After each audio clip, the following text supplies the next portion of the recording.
After that one, I brought 6 more deals to the table. We did 7 deals in 1 month. You're listening to the We Love Equity Real Estate Show, a podcast that discusses the intricacies of real estate investing with your host, Marcus E. Maloney. Marcus is a real estate investor best known for being the equity king. He's been awarded that moniker because he and his team find amazing real estate deals. He will be talking with investors who have done some transformational things in the real estate industry. They'll discuss their process, their strategies, and how their investments transform their lives and the communities they invest in. We welcome you to the We Love Equity Real Estate Show. Hello, welcome to the show. Welcome to another episode of the We Love Equity Real Estate Show. And on today, I have my guest, Ronald Walker, who hails from, well, he's not from Michigan, but he's in Michigan now, but he's been doing deals, pretty much across the country. So with that being said, we want to focus today on, and we want to talk to our newer investors that's getting started in wholesaling. We want to talk to you, give you some technical aspects on what you can do to get started. And we want to talk to Ronald about his background, how he went from doing onesie, twosie deals to doing hundreds of deals. So I don't want you to get discouraged because he went from onesie and twosies to hundreds of deals. I want you to be encouraged because you can do it also just by following some of the steps that Ronald has taken. So with that being said, let's jump right in. Let's get ready. Strap on your seatbelts, get your pen, pad, notebooks. Let's take some notes because we always want you to be prepared to take action after each episode. So Ronald, man, welcome to the show. How are you? Marcus, my man, I'm doing really good. Thank you so much for that warm introduction. I'm excited to jump in, man. I understand what the journey looks like. You say not getting discouraged. A lot of times this is a mind game, right? It's more a mind game than anything else, right? If we can get our mind right, we can jump in. And so guys, I'm excited to unpack my story. If I can do it, anybody here can do it, right? It's just one deal at a time. And then it's about creating consistency and figuring out how do we create that system? What does that look like? So Marcus, thank you so much for inviting me. I'm excited, man. All right. So man, you're welcome. Completely welcome. So kind of tell us, Ronald, what was your backstory? What did you do prior to real estate? Because I know you've been doing this for about a decade now. So what were you doing before real estate? So before real estate, I started off and I got the entrepreneur bug when I was real little. And actually, the bug came, and then I realized I didn't want to be an entrepreneur because I grew up, my dad was an entrepreneur. I grew up in the asphalt maintenance business. I would sleep on the paver while we were paving roads. Wow. And I, early on, man, realized this was not for me. Like, I do not want to do this. It was aggressive. I didn't like the environment. And yet, when I was 16, I negotiated with my dad to be able to split the profits with him with seal coating. Right? Oh, wow. Okay. And then, so 16 to 18, I did that. At this time, I'm in Wasilla, Alaska, and I leave and I go to Texas. Well, when I moved to Texas, I'm like, man, I'm going to get a regular job. Like, I want a regular job, right? So I get a job at Sprint. It was actually like a third-party authorized dealer, the phone company. Okay. And Marcus, bro, I was making $8 an hour. I was making more at friggin' 13 than I was when I got this. So I started selling cell phones and I worked my way up in a year and a half to be the manager of the store. I was the youngest manager in Dallas, Texas. Okay. And by that time, not only was I the youngest manager, I was also the lowest paid manager because I was so young and I worked my way up. Yep. So I left that. At this point, I'm married. We had our first baby on the way, and I'm like, I need to make more money, right? I mean, on the outside, things are going well. I'm making pretty good money, but I was like, I need to do something else. So I go get a job at JP Chase, and very quickly, I joined the private client department, and that's basically managing money between $250,000 and $10 million, okay? So the department. I started in the store, like when you just walk into Chase, but I ended up in 8 months moving into the private client sector. And long story short, man, I had a client and he made a $3 million deposit. Wow. And this dude always answered the phone. You do sales? We do. Nobody answers the phone, right? Right. So I call this guy up and I'm like, hey, man, like, first off, I want to let you know your deposit came in, doing all the fun stuff. And I was like, what do you do? What do you do? Right. Right. Like, He's like, well, I've been in real estate since the 80s and we just flipped an apartment complex. So this is the proceeds from an apartment complex he flipped. So I was like, do you mind? Can I take you out to lunch? I've already helped his mom move a bunch of money and I'd kind of helped the family. And he's like, okay. So we went out to lunch and he opened my whole mind to this whole game, right? He just kind of gave me a taste, just the dream. And from there, man, I went to a group that was called Lifestyles Unlimited in Dallas, Texas. It was mainly around rental properties. Okay. The guy gets up on stage and he goes, I decided not to keep this house for a rental, so I wholesaled it and I made $18,000 in 3 hours. And I'm thinking, what? Right. How do you do that? Yeah. Like, what? If you can do that, come on, bro. Like, what's going on? So I end up emailing the guy. He emailed me back, which was super cool. And he pointed me to a guy named Sean Terry. And Terry from right here. Big boy. Yeah. The OG of the education stuff. So I read his free, at a time he had a free Kindle book. I read his Kindle book. I was like, I could do this. And then it was December 24th. I watched a webinar and it was for a $2,000 course at the time from him. And dude, I was going back and forth. Should I buy this? Is this even real? And it was about 11 o'clock at night. And I bought the $2,000 course. And 3 months later, man, I did my first deal for $3,000 was my first wholesale deal. I ordered direct mail. And once I got that first check, dude, it was like, this is real. Like, this is a real deal. You know what I'm saying? And I should have made like 30 grand on that first deal if I knew what I knew now, but I made 3 grand.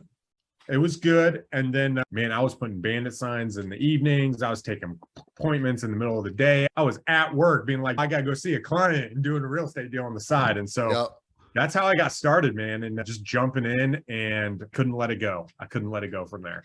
Perfect. Now let's talk about this, because a lot of people get to that inflection point where they say, you know what, I want to do something different, but the cost of doing something different sometimes is a risk. So you had this opportunity. It was this $2,000 course by Sean Terry.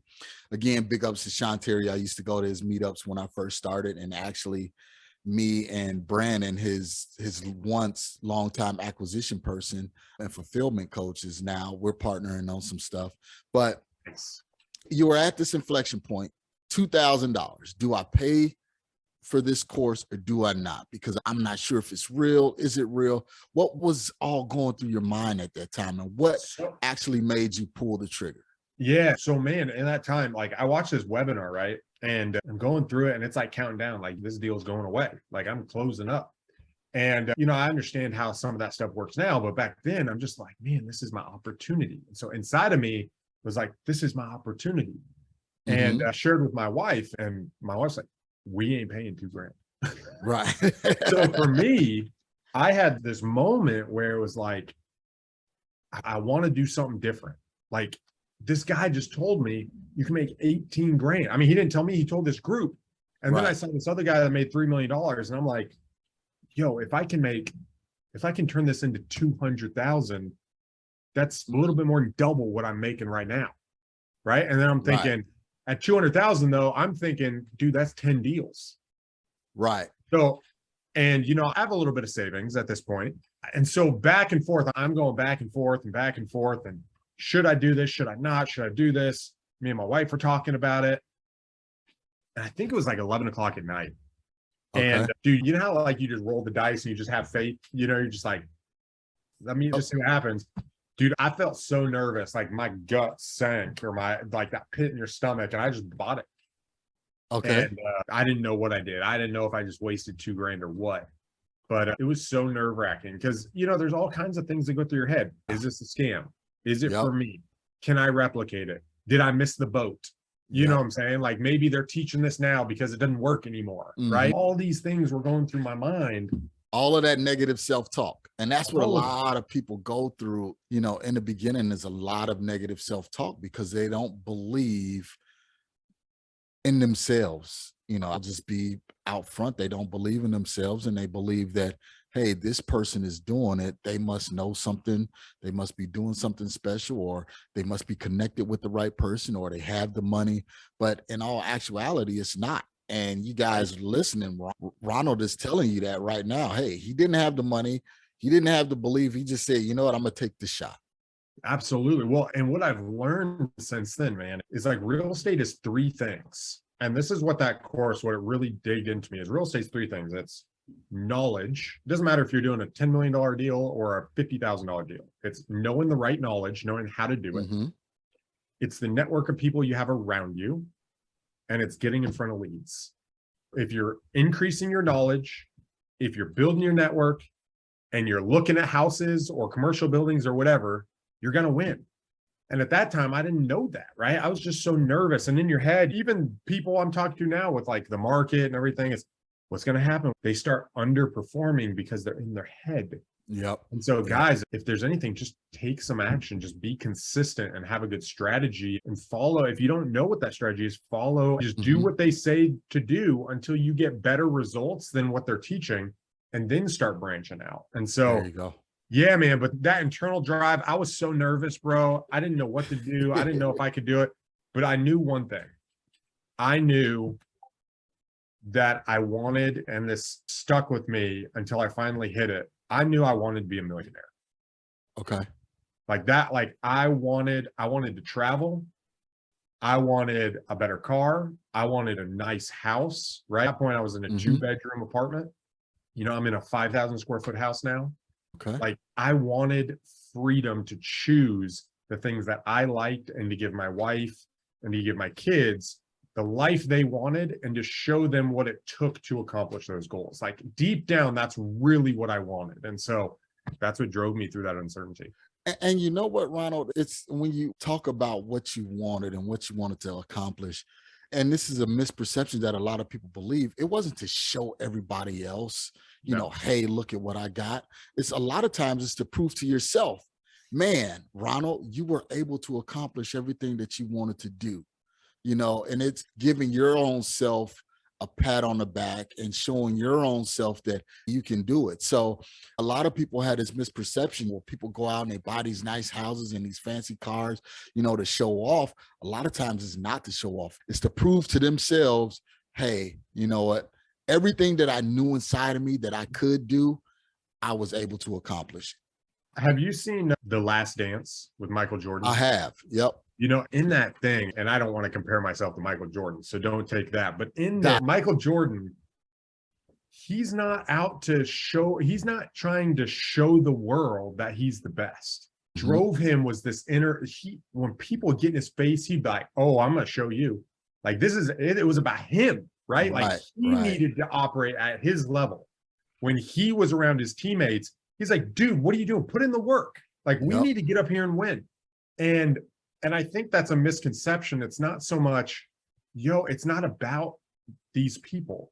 It's about, hey man, what do you want? Like, who do you want to be and what type of life do you want to live? And it's okay to be the underdog. It's okay to fail because it's about me proving to me.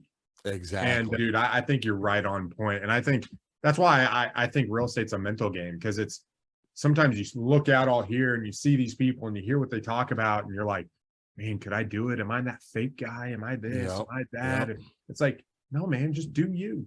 Just do you. You got it. You got it. So you bought this $2,000 course, right? Yes. And what did you do? How did you get that first deal? So I ordered direct mail. Okay. I ordered straight up yellow letters. I didn't even do postcards. That was part of Sean Terry's thing. Yep. Well, I think he had postcards too back then, but he's like, direct mail pieces get a much better response. And so that's what I did. I ordered, I don't remember how many I ordered at that time, but I ordered direct mail and I set it up as a sequence. I think before I got my first deal, I had spent I was $5,000 in before I closed my first $3,000. Okay. So I think I'd ordered around $3,000 worth of direct mail before I wholesaled my first deal. But what happened was, I remember that first direct mail campaign went out. And I'm sitting at work and my phone was just buzzing in my pocket and I couldn't even answer it. Right? It's buzzing and buzzing and buzzing. And I finally get back home and I tell my wife, I'm like, I got to call these people back. Yep. And so that's what I did. And I actually did direct mail. I mean, literally, I didn't start cold calling until I think 2017. Like I did direct mail from then all the way up till 2017. And I started refining that process, what that looked like. I started figuring out the lists and all of that afterwards. But all I did was I just did direct mail. And I think I just pulled, back then I think it was call motivated sellers, I think. And Okay. it was just vacant properties is all I was direct mailing. Okay. That was all I knew to do. And so that's how I got my first deal. And it's as simple as that. Follow the blueprint. Follow the blueprint, you know, but you took the risk, you spent the $2,000, then you had to spend, you know, the $5,000 in your marketing and everything like that. So a lot of people say, hey, get into this with no money, out of pockets, yada, yada, yada. I say, you know what, that's true to an extent. Yes. Because you got to have money to market, you know, even if it's going out, you know, doing some old school strategies of bandit signs, door knocking, stuff like that, it still costs. But simple enough, you just followed the blueprint and you said, okay, I'm following Sean Terry, this is the person I'm going to follow, and I followed the blueprint. And that's what I tell, you know, people that listen to this podcast. You don't have to go out and reinvent the wheel, just follow the blueprint. You know, if I laid out a blueprint, follow it. If Ronald laid out a blueprint, follow it. Or whoever, you know, that's successful, you know, at doing this, just follow the blueprint. And what a lot of people do is they want to get extra creative. Okay, well, they did this, I'm gonna try and tweak it and make it this way. Guys, listen, just follow the blueprint. Ronald is telling you that. I'm telling you that. Absolutely. You know, and a real quick tip. So, you know, we're lucky to be in a world of social media, right? In 2013, social media was so brand new. Like there wasn't all this stuff out there, right? And so if you guys are looking to get started and you're watching this and you're like, man, how can I do my first deal? Here's what I want you to do. I want you to reach out to your local municipality and I want you to figure out what are the trash routes in your area. And on trash day, get up and drive the neighborhood the night before that trash day and write down all the addresses without a trash can out and then market to those. And what you can do is if you get Deal Machine, you can write down the address and you can just skip trace them and call them right there on Deal Machine or send them a postcard. Yeah, that's one of the best ways that I've gotten deals and helped other people get started. Call the municipality, figure out where the trash routes are, follow them. Every house that does not have a trash can out, hit them up and then do your first deal that way. That is a great way of getting started with just very, very, very little money, guys. And you can get your first deal. So let me ask you this, Ronald. I know the answer, but in case for those who don't know the answer, why are we looking for houses that don't have trash cans out? So houses that don't have trash cans out, most likely, sometimes people miss trash day, but most likely nobody lives there. There you go. And so that's a house that might be vacant, but it's not on a list that you pull on the internet, right? You don't go on the internet and pull a list. It might even look nice, right? You might go through a neighborhood and you might be in a nicer neighborhood and it might look a little bit nicer. It might not have all the signs of distress. And so the idea is nobody lives at this house. And so they're not putting their trash out. And so you want to be able to hit those houses that are vacant, especially if it's a little bit nicer, or even if it's run down and distressed a little bit. How many people have their houses paid off anymore, right? Like there's a huge chunk of people, but if it's vacant and it's got a mortgage, that means someone's paying a monthly nut, which indicates some sort of motivation. Which you can get on the phone and you can talk to them and hopefully make them an offer. And then if you're, you know, as you come across, those people aren't being hit by multiple direct mail pieces. They're not getting cold calls by thousands of people. You know, all the things that are in our heads that we're scared of, you just reach out to them and now you're talking, you're able to offer a solution. So I think that's what we want to focus on initially is let's just get that first deal under our belt.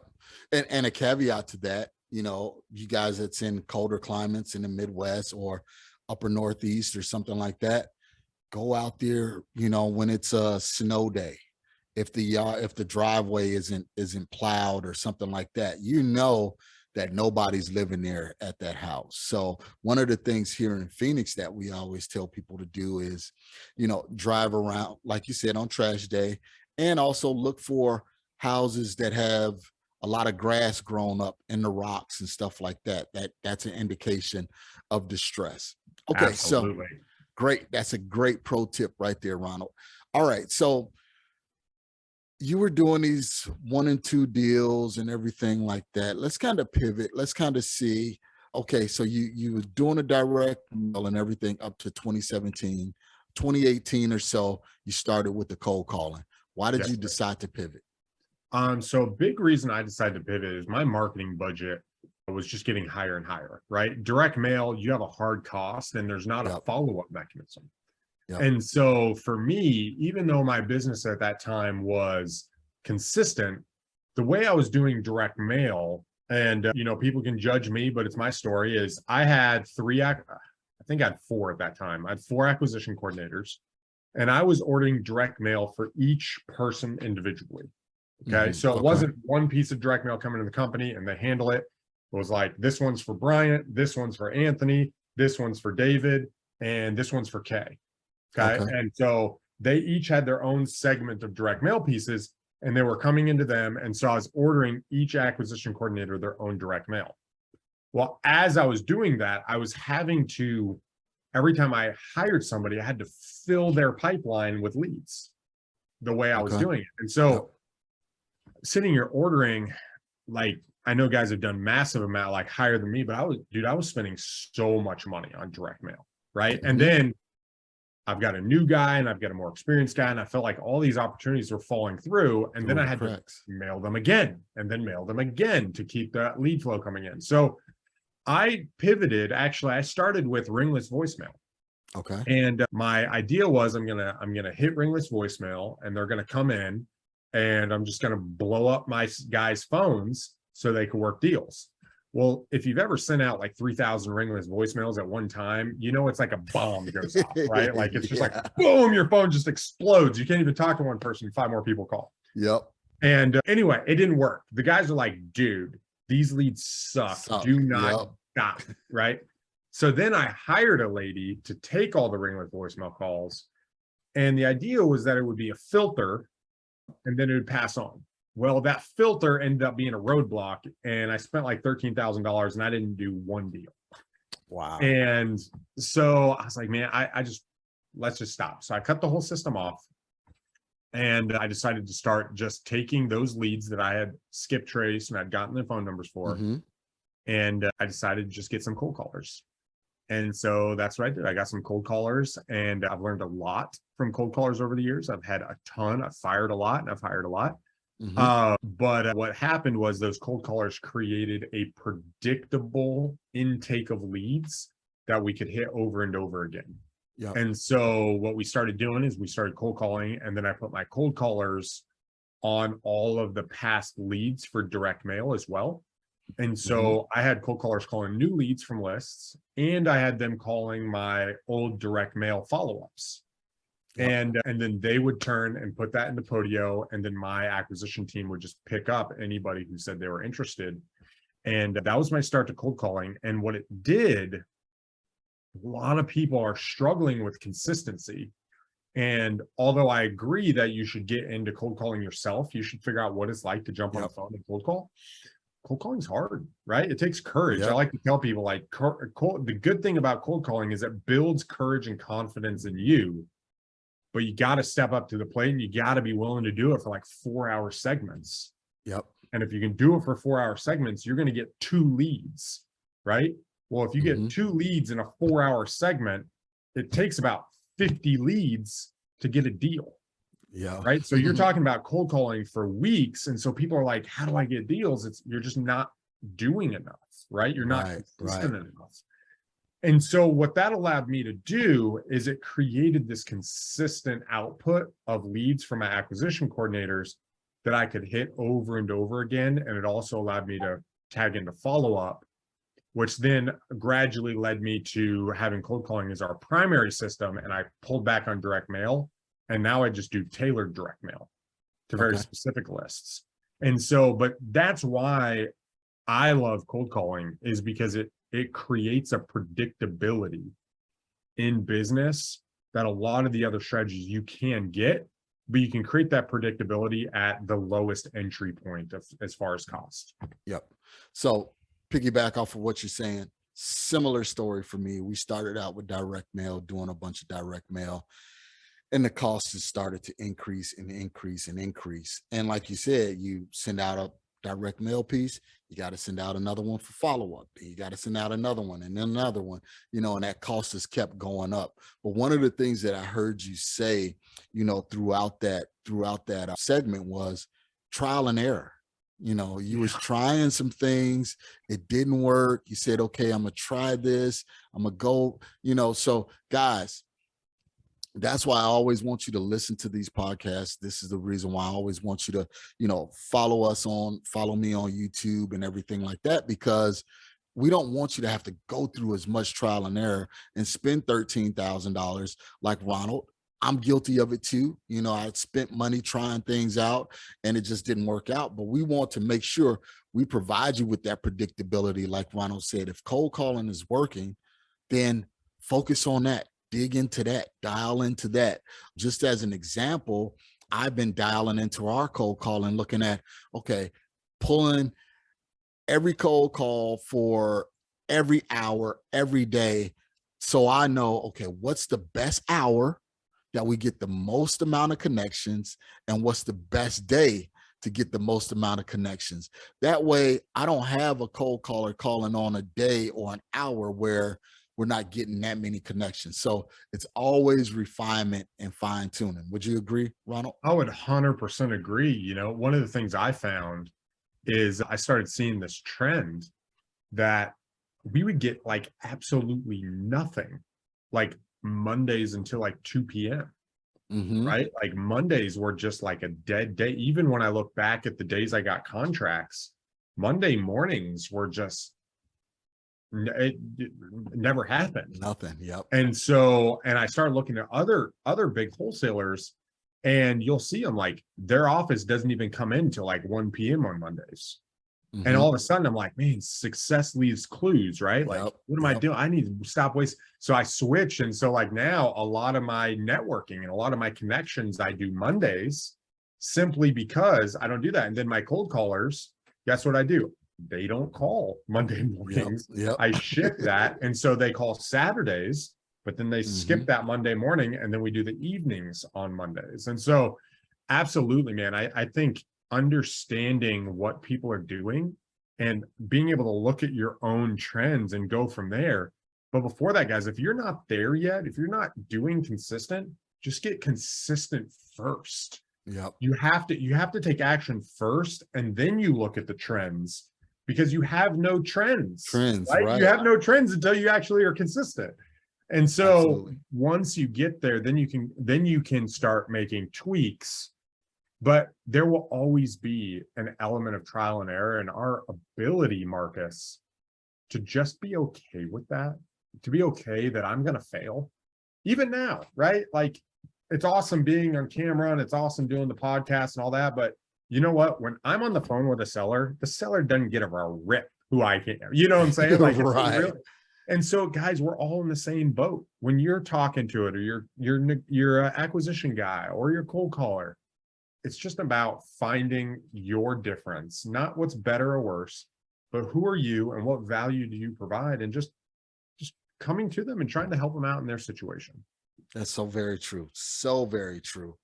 So Ronald, let me ask you this. So tell me about this connection that you had with an attorney, because you were doing things independently. It was just you and your team. You guys were doing some things. And you started to plateau. What was that relationship that took you over the top? Yeah. So what happened was I was putting out bandit signs, right? I was that guy running the four corners, hammering the stuff in the ground, looking for the code department, right? One time I put out like 70 bandit signs, and I was coming down the street, and there's the freaking code department picking up my signs literally right after I put them out. I'm like, so pissed. Anyway. So I get a call one day, and this guy calls me and he pitches me on this idea of like, yo, do you get houses where they're fully renovated, or houses you can't buy because they owe too much? And I'm like, yeah. He's like, well, come to my office and I'll show you how to capitalize on those. We can buy your dead leads. I was like, okay. And he started throwing around terms like subject to and owner financing. I was like, okay, cool. So it was like a Friday afternoon, which was so dumb because I worked at that point. So I literally took a day off, and I did Friday, Saturday, And he did a little 2-day get up, meet up. It was like me and 6 other guys. There wasn't very many of us. Okay. And so this isn't the attorney. This is, at this point, this is his partner. Okay. Okay. And he starts pitching owner financing and why it's so good. And he has us pull out a financial calculator and we're running numbers and he's sharing the strategy. And I'm sitting there and I'm running these numbers on owner financing and I'm playing with this financial calculator. And luckily for me, I'd been good at math. So math was kind of my strong suit already. So I'm running the numbers and I'm playing around with these mortgages and I realized this arbitrage and these spreads, right? That, the underlying mortgage payment is $1,000 and I can sell it. It'll rent for $1,700. And so if I do a wrap, I can have a $700 cash flow. Yep. Well, if I have an interest spread, that means over a couple of years, I can make $40, $50, $60, $80,000. Like what? And I don't have to bring any money, right? So in my mind just like blows. I'm barely even listening to the guy. And I stop, I ask him a question. I don't remember what I did. And we're going back and forth. Well, I went from that meeting. I basically went back to all my direct mail and I called everybody back. Like literally, I called everybody back. And the question I asked him was, hey, would you sell for what you owe? That was my question back then, right? Hey, if I could buy it for what you owe, would you sell it to me? And I got to stop you right there, Ronald. That's a good way to introduce that seller financing or subject to pitch. Absolutely. Because if they owe a mortgage too high and they don't want to bring money to the table, hey, would you sell for what you owe? And I got a number of people say yes. Dude, I actually, on my YouTube channel, if you go to my YouTube channel, I actually didn't get a lot of views on it, but it's how $150 seafood dinner made me 60 grand. That was my first sub-2 deal ever. Wow. And I got the whole story there on YouTube. You guys check it out. But it's basically, to boil in a nutshell, I met him at 8 o'clock. I didn't leave his house till 2:30 in the morning, that seller. And negotiated it. And the final thing was I agreed to buy him Papado. In that, he signed the deal. I'm calling that guy who taught that course, who's partners with the attorney. I'm calling him at 2 o'clock in the morning. Like I blew him up. I woke him up. I was like, yo, I need help going through this contract. It's like 40 pages. So he walks me through it. We're sitting there. I get it all signed. And that was a $600 cash flow deal. We brought $5 grand to the table and just took it over straight sub-2. Anyway, after that one, I brought 6 more deals to the table. We did 7 deals in 1 month. Wow. And that was the most I'd ever done. And so they took me out to lunch, him and the attorney at that time, and they offered me a partnership. And from there, I had a choice. I could either keep doing it on the side by myself, or the attorney had been doing it for 25 years. He'd he'd closed over 10,000 subject to transactions in Texas. And I made the choice. I took the leap and I went full-time November 2013. I went full-time into real estate, and that was when the rocket fuel happened. So that's when we took off, man. From there, it was 18. I was with them 18 months. We basically taught wholesalers, just like I learned, we taught wholesalers how to do owner financing. And in turn, I was the guy who went out and met, like it wasn't that partner and it wasn't the attorney, Scott. It was me. I went out to the sellers' houses. I sat down and I negotiated the deals whenever those wholesalers brought them. And we bought, it's either 123 or 127. I don't remember the exact number, but in that 18-month period. And we went nuts, man. It was a fun time. So did that attorney, was he keeping those houses for like his portfolio? Were you guys just holding them, or were you retrading them? Yeah. So what we were doing is, it was our company that we split. It was the 3 of us. And so we were pulling them in, and then we were turning and selling them on a wrap. So we were taking the underlying loan and we were selling it to another homeowner at a new term. And that was wrapping the underlying loan that we were doing. So if we bought it, so for you guys out there, so if we bought it for 100 grand at 5% interest, and that payment was $1,000 a month, we were turning around and selling it for easy math, 150 grand at 10% interest for $1,800 a month. And we'd have an $800 cash flow. And then whatever money was the down payment versus the down payment we gave the underlying lien, that was our upfront cash. And then we were splitting those deals with the partners that were coming in. So we were doing where we would just give people the whole amount of cash up front. They could keep that and we'd keep the back end. We're splitting it, 25-25, or 25-75, whatever that looked like. We were doing a bunch of deal splits, but we were holding them. And then on the back end, once we wrapped them, we'd let them season. And then once they got seasoned, this was towards the end of that partnership, we'd actually sell the notes. Okay. So we'd turn around and sell those notes to a couple different banks that we were familiar with. Okay, gotcha. So just to clarify and go through it, guys, because this is something creative. And for you, those of you that are just getting started, really look into this. So for example, Roger, let's just go through it one more time. You had a homeowner that owed 100 grand. They said, yep, I'll sell for 100 grand. They had a 3% interest on that 100 grand. You said, okay, we'll buy it for what you owe. You'll turn around and then create something new to sell it to another buyer for 150 grand at 10% interest. You guys will get the delta between the 3 and the 10, which is the 7. So you guys will get the 7% interest every month on that note. Plus you will get like the 50K up front because, it all depends on what you had the new buyer to come in at as a down payment. So let's just say that down payment was 20K. So you guys will walk away with 20K plus the 7% interest, and you have a note for 130, and you still have the note for the seller at 100. Correct.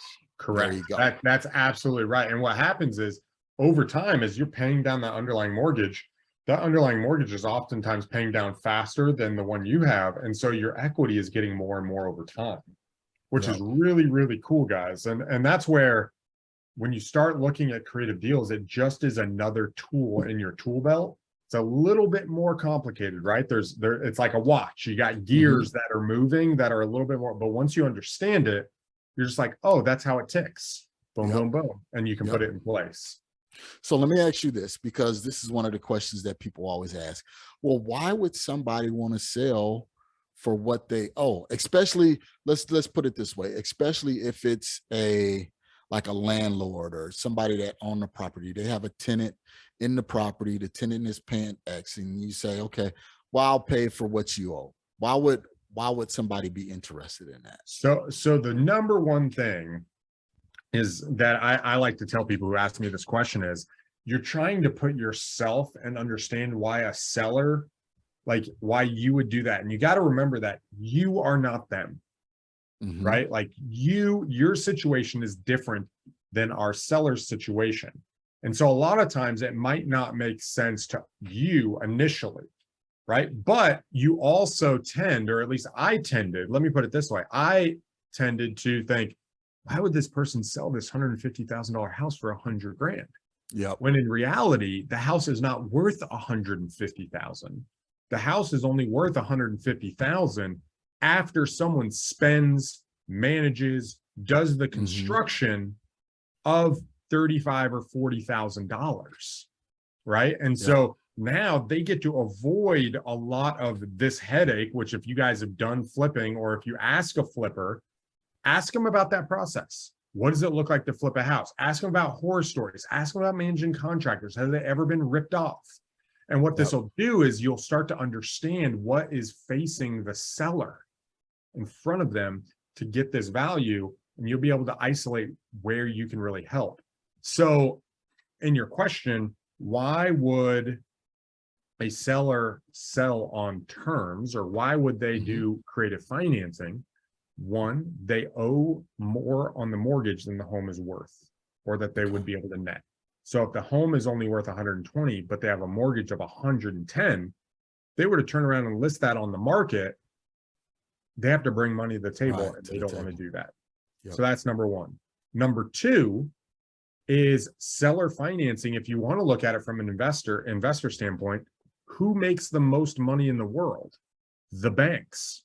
So the seller can maximize the amount of sale price they get by setting terms for us.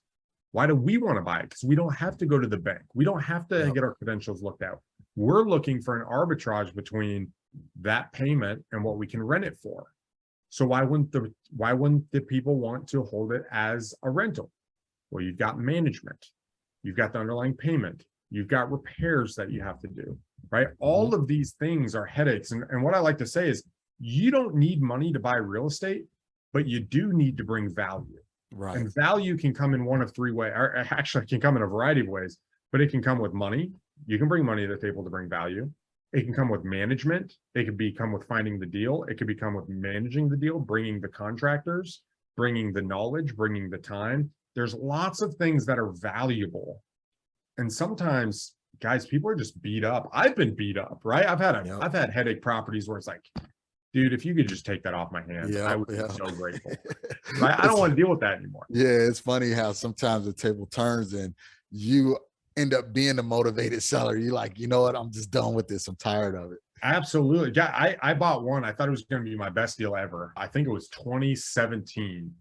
I bought a deal. She called me the Friday before, or there was Thursday before 4th of July. 4th of July was on Tuesday, and it was going to foreclosure on the 4th of July. Okay. And, or no, 4th of July was on Monday, and it was going to foreclosure on Tuesday. That's how it was set up.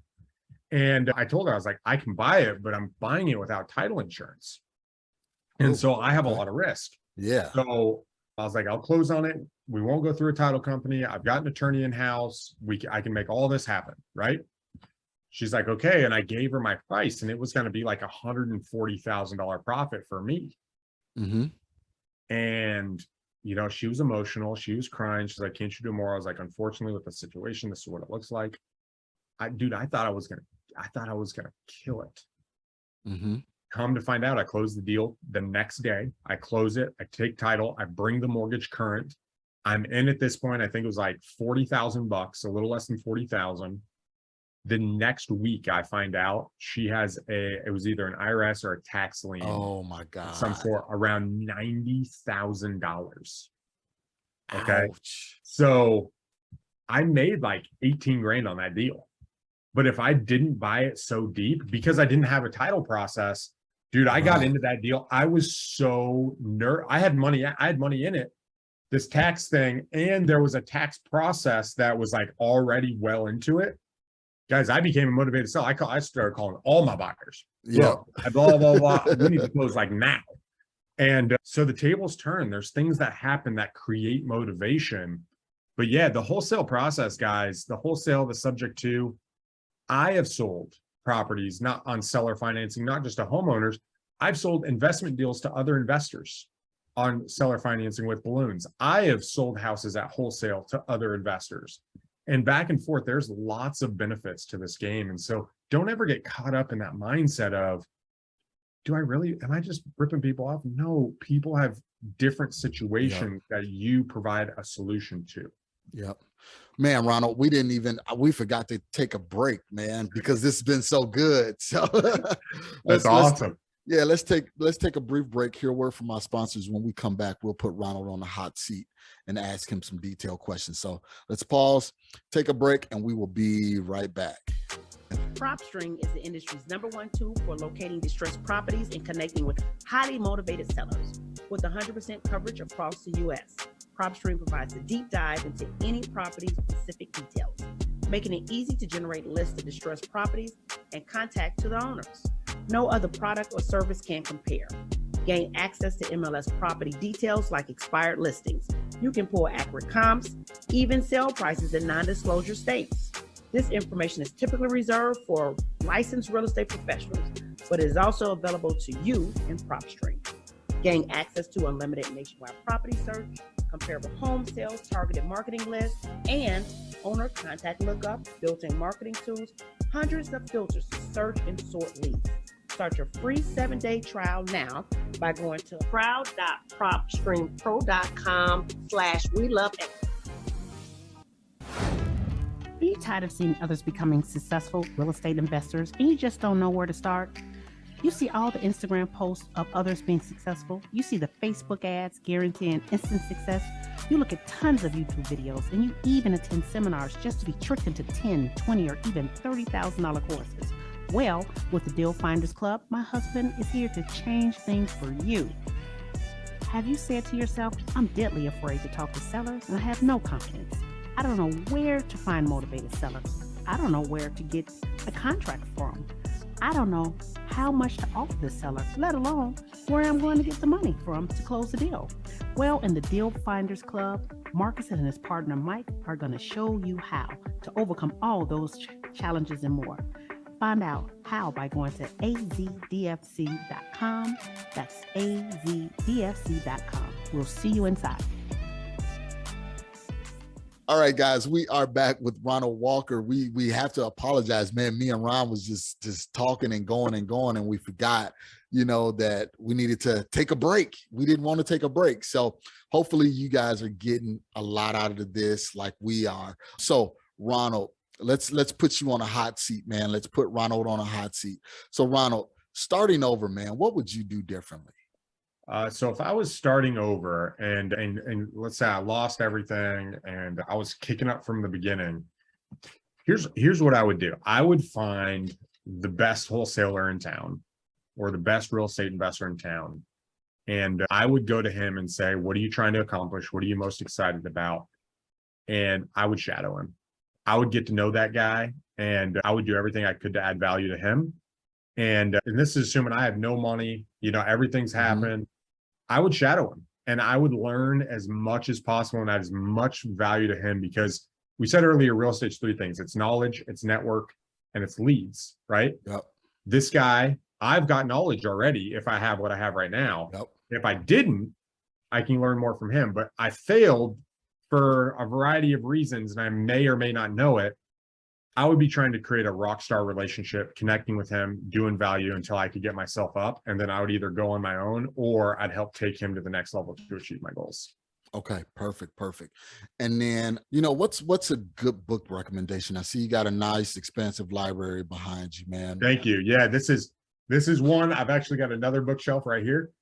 Okay. And upstairs, we actually have a library. That's our actual library. So we are a book connoisseur family.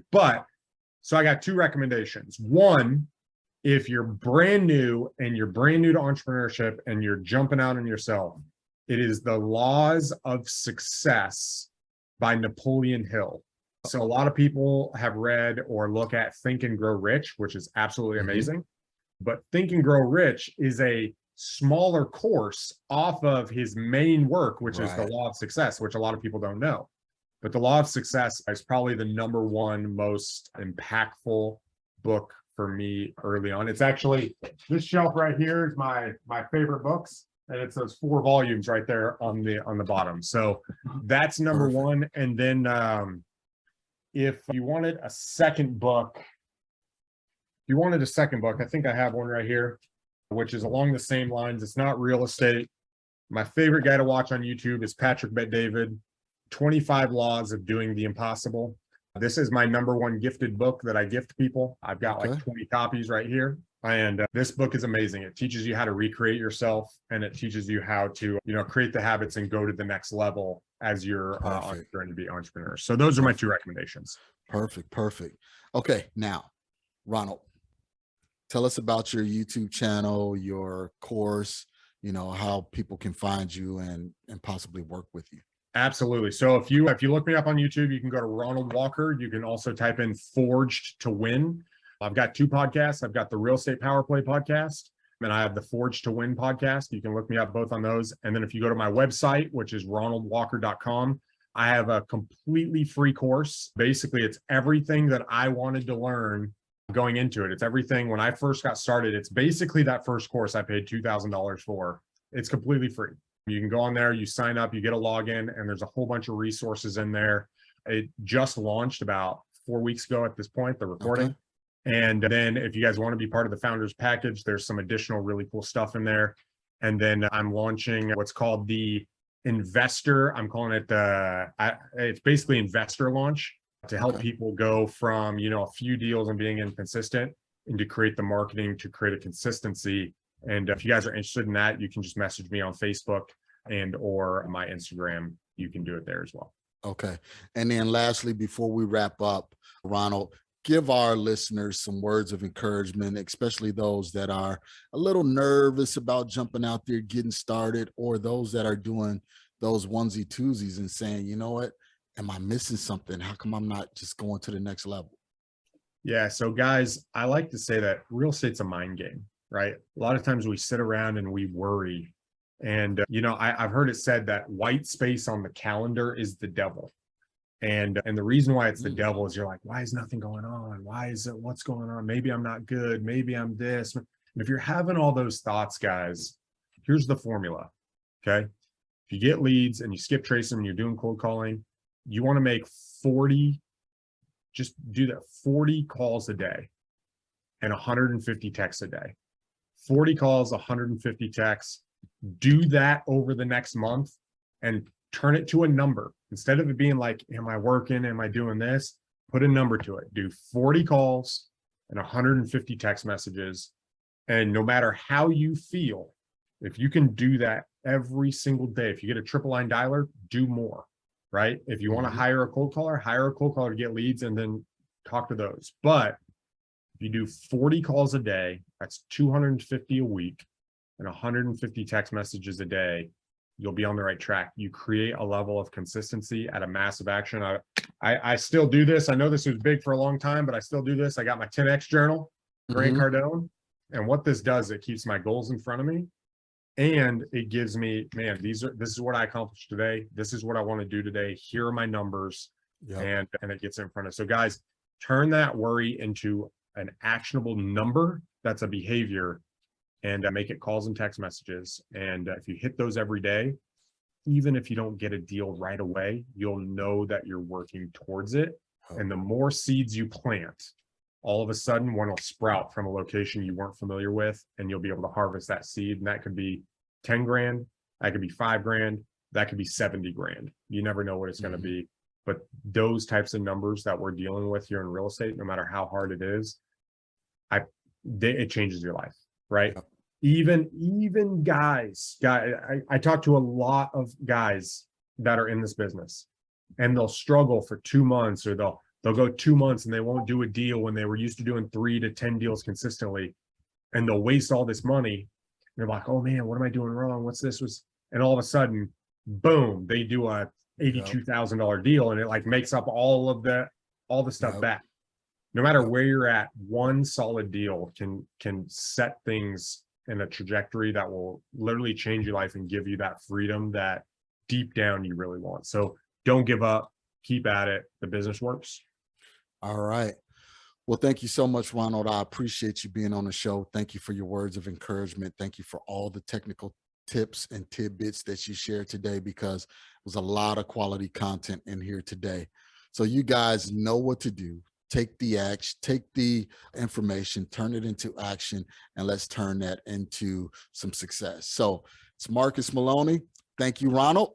Thank you, Marcus. This has been a pleasure, man. All right, signing off, guys. Join us for the next episode of the We Love Equity Real Estate Show. All right, guys, that was Ronald Walker, who hails from the great state of Michigan. So few things there. Again, we just got going. I think I found a brother. But one of the things that he touched on that I was really excited was, he said 3 things that you need to have in real estate. You got to have knowledge, you got to have a network, and you got to have leads. You have those 3 things, you'll be able to navigate your way through the real estate investors industry. So knowledge, network, and leads. And then another thing he said was trial and error. You gotta have that trial and error. You gotta take the fear out of it. You gotta look at the numbers and say, okay, what are the numbers telling me? And then that's the decision that I go with. So he took the risk, spent the $2,000, got the course, then took the risk, spent money on his marketing and everything like that. And guess what? His first deal didn't even cover the cost of the course or the cost of the marketing. He was upside down by $4 grand, spent 5 on the marketing plus 2 on the course, and he made $3 grand on his first deal. So he was upside down $4 grand. But guess what? That first deal and those other deals taught him how to continue doing this business, how to get into creative strategies. He started building his network. And now just think about it. Him being upside down $4 grand was one of the greatest investments that he ever made. So I'm saying all of that to tell you Get ready because things are about to change for you and your real estate career. Stop being a I wanna and start being a doer. So with that being said, I want to see you. I want you to engage with me. So make sure you give us a 5-star review on this podcast. Come on over to our YouTube channel, MRCS Maloney, doing more educational information there for you. Come on, join me on Instagram at MRCS Maloney. Tons of content there for you, not only from me, but from, our REIA network, from my partners, associates. So there's a lot of things out there for you, but you have to be a part of the family. So come on, friend us, like us, be committed to us, subscribe to us, and we'll take you where you need to go. So it's Marcus Maloney. And remember, always enjoy the journey. Thank you for listening to today's show. I picked up some great actionable items, and I'm sure you did as well. If so, let me know. You can always reach me via social media at facebook.com/MRCS Maloney, Twitter at MRCS Maloney, and of course, IG at MRCS Maloney.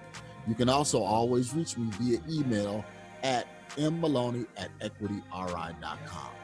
Make sure you reach out to our guests as well. You can always find their contact information in the show notes below. If you have not subscribed already, what are you waiting for? Join the family. And while you're at it, leave us a 5-star review. This is how we tell if we're providing you with what you need for your journey. If there's someone you would like for me to interview, or if there's a subject matter you would like for me to cover, please let me know. Finally, if you're looking for additional information about real estate investing, go to equityrealestateblog.com. Also, youtube.com/Marcus Maloney. Until next time, family, always enjoy the journey.